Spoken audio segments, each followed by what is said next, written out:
اللہ اکبر اللہ اکبر۔ قرآن مجید میں 5 جگہ اللہ کے حق کے بعد فوراً والدین کا حق ہے۔ وَقَضَىٰ رَبُّكَ أَلَّا تَعْبُدُوا إِلَّا إِيَّاهُ وَبِالْوَالِدَيْنِ إِحْسَانًا، تیرے رب نے فیصلہ کر دیا ہے کہ اس کے سوا کسی کی بندگی نہیں کرو گے اور والدین کے ساتھ نیک سلوک کرو گے۔ اللہ کے حکم کے بعد، اللہ کے حق کے بعد والدین کا حق ہے۔ سورہ لقمان میں انشکر لی ولوالدیک، شکر ادا کرو میرا بھی اور اپنے والدین کا بھی۔ اور سورہ بنی اسرائیل میں تو کیا تفصیل آئی ہے، اما یبلغن عندک الکبر احدہما او کلاہما فلا تقل لہما اف ولا تنہرہما وقل لہما قولا کریما واخفض لہما جناح الذل من الرحمۃ وقل رب ارحمہما کما ربیانی صغیرا۔ اگر تمہارے والدین میں سے ایک یا دونوں تمہارے پاس بڑھاپے کی عمر کو پہنچ ہی جائیں، انہیں کبھی اف تک نہ کہنا، دل نہ توڑنا ان کا، چھاتی چوڑی کر کے بات نہ کرنا، اسے کندھے جھکا کر بات کرنا، ادب سے گفتگو کرنا۔ قل لہما قولا کریما واخفض لہما جناح الذل من الرحمہ، اپنے کندھوں کو جھکا کر رکھنا، اور پھر کہنا، اللہ سے دعا کرنا، رب ارحمہما کما ربیانی صغیرا، پروردگار میرے ان والدین پر رحم فرمائیو جیسے کہ انہوں نے مجھے پالا تھا جبکہ میں چھوٹا سا تھا۔ تو خاندان کے نظام کو مستحکم کرنے کے لیے 3 ڈائمنشنز ہیں، جیسے ایک کمرہ ہے، چوڑائی ہے، لمبائی ہے، اونچائی ہے۔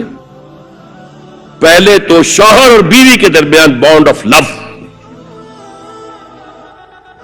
اب یہ شوہر اور بیوی پیرنٹس بن گئے ہیں، والدین بن گئے، اولاد آ گئی۔ سیکنڈ ڈائمنشن ایڈ ہو گئی، ادب، عزت، اور بہن بھائی ہے، اخوت، جس کو کہ وہ کہہ رہا ہے جی ویلز بھی، فریٹرنٹی، خاندان کا ادارہ مستحکم۔ یہاں ایک نقطہ اور بیان کر دوں، لیگل لیول پر بیوی کے حقوق کم ہیں شوہر کے زیادہ، الرجال قوامون علی النساء، سیدھی سیدھی بات ہے، اور ہمیں ڈٹ کر کہنا چاہیے، یہ اس سے زیادہ معقول بات کوئی نہیں ہے۔ کسی ادارے کے 2 سربراہ برابر کے اختیارات والے نہیں ہو سکتے، لیکن اخلاقی طور پر جو ماں کا حصہ ہے، باپ کا حصہ اس سے 1/3 ہے۔ قرآن مجید میں آیا ہے نا، حملتہ امہ وہنا علی وہن وفصالہ فی عامین ان اشکر لی ولوالدیک، اسے اٹھائے رکھا اس کی ماں نے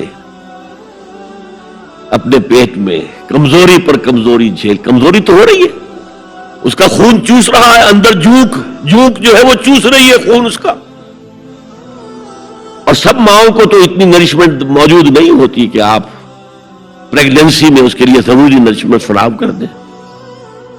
وہنن علی وہن، کمزوری پر کمزوری جھیل کر بھی اپنے پیٹ میں اٹھائے رکھا، وفصالہ فی عامین، اور پھر دودھ چھڑانا ہوا 2 سالوں میں، وہ جھوک جو ہے وہ پھر اس کی چھاتیوں سے چمٹ گئی، لہذا اس کا حق 3 گنا زیادہ ہے باپ سے۔ ایک صحابی حضور سے پوچھتے ہیں، حضور میرے حسن سلوک کا اولین مستحق کون ہے؟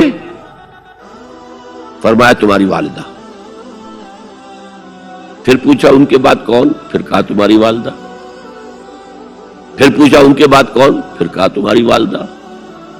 پھر پوچھا ان کے بعد کون؟ تو کہا تمہارے والد۔ 3 درجے، اور یہ جو فرمایا الجنت تحت اقدام الامہات، جنت تو ماؤں کے قدموں تلے ہے، یہ باپ کے بارے میں تو نہیں فرمایا۔ یہ ہے ایکویشن، بیلنس۔ اسلام قسط کی بات کرتا ہے، انصاف کی بات نہیں کرتا۔ انصاف تو یہ کہ آدھی روٹی ادھر دے دو، آدھی ادھر دے دو، انصاف ہے، یہ اچھی چیز ہے۔ یہ قسط یہ ہے کہ بوجھ اٹھانا ہے تو جو زیادہ قوی ہے اس کو زیادہ بوجھ دو اٹھائے، اور جو کمزور ہے اسے کم بوجھ دو، یہ قسط ہے۔ تو اسلام نے عورتوں پر ذمہ داریاں کم رکھی، ان کے اختیارات کم رکھے، لیکن اولاد پر حق ماں کا 3 درجے فائق رکھا، اور اس سے وہ خاندان کا ادارہ جو ہے مستحکم ہو۔